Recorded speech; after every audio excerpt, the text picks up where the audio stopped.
sa sarili mo. Pagtapos ka na pag-aaral mo, nasa mabuting kalagayan ka sa buhay mo, okay na yan si mama. Eh, gusto ko rin magka-jowa eh. Wala, di ako magkajowa. Maubusan na ako ng lalaki. Kailangan ko na magjowa pag nag-18 ako. Hindi na maubusan ng lalaki, oy. Ma! Ano na, ma? Bugdang ni pagkaon din ron. Sa'yo naman po nakaluto. Kinsa iluto, anak? Si Kuya. Si Milaeng God, kinabutang anak ni mo. Muluto ba na sila lingkod?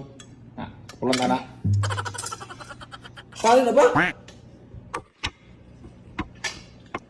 Ay, hindi ba? Bug na ni pagkaon doon. Kuya, magbablog ako ah. Kakain lang, vlog mo pa. De, may sasabihin kasi ako sa'yo. Di ba malapit na birthday ko? Sa November. Naman ko malapit na birthday mo. Eh, syempre, legal age na ako. Mag-18 na ako, so pwede na ako magka-jowa niyan. Ah, iwan ko sa'yo, Lin. Bakit nagmamadali ka magka-jowa, Lin? Di naman karira yung pagjojowa, Lin. Eh, gusto ko rin magka-jowa eh. Ano sa'yo, Lin, no? Tapusin mo muna pag-aaral mo, Lin. So, buti matapos mo muna pag-aaral mo. Saka magjojowa. Di ka man maubusan ng lalaki. O di ka magka-jowa. Di ka nagmamadali.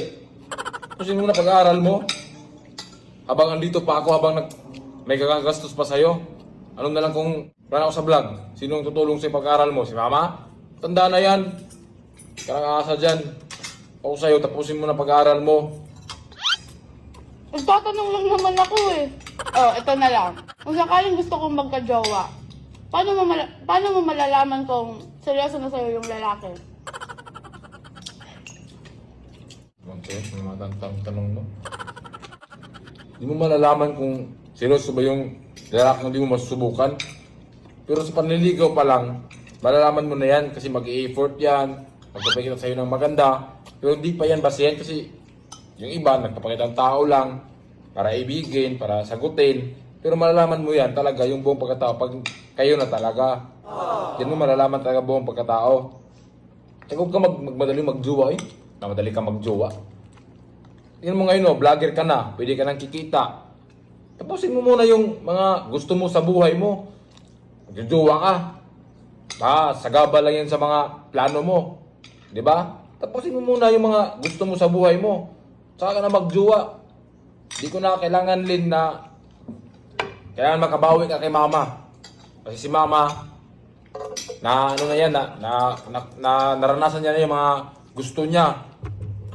Ang gusto lang namin, sarili mo, pagtapos ka na pag-aaral mo, nasa mabuting kalagayan ka sa buhay mo, okay na yan si mama. Hindi mo na kailangan. Pusin mo yung pag-aaral mo, huwag ka magmamadali magjowa.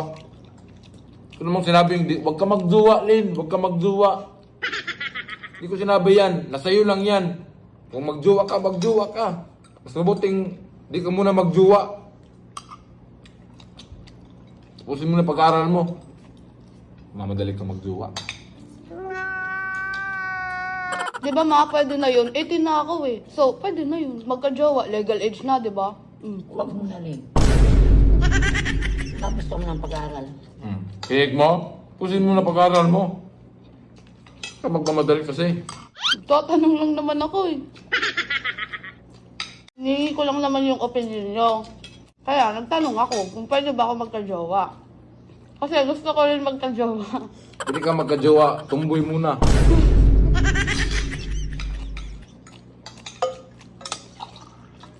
Mas mabuti, Len.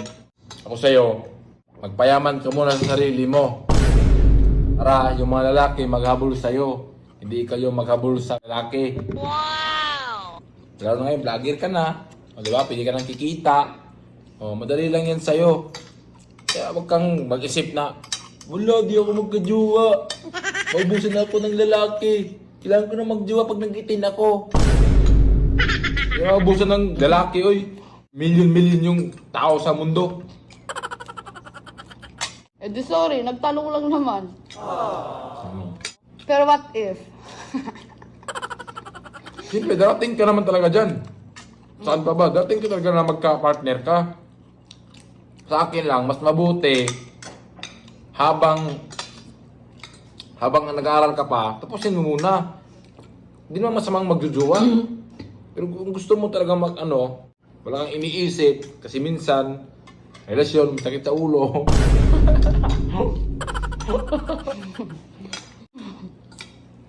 Pag stable ka na, ang sarap na sa buhay, no? Ang sarap sa sarili nun. Stable ka na. Pusin mo muna pag-aaral mo. Pero ikaw bahala, di ko makakontrol buhay mo. Buhay mo yan eh. Sa akin lang, sa mabuti makapagtapos ka talaga muna. Kahit di na kay mama, kahit sarili.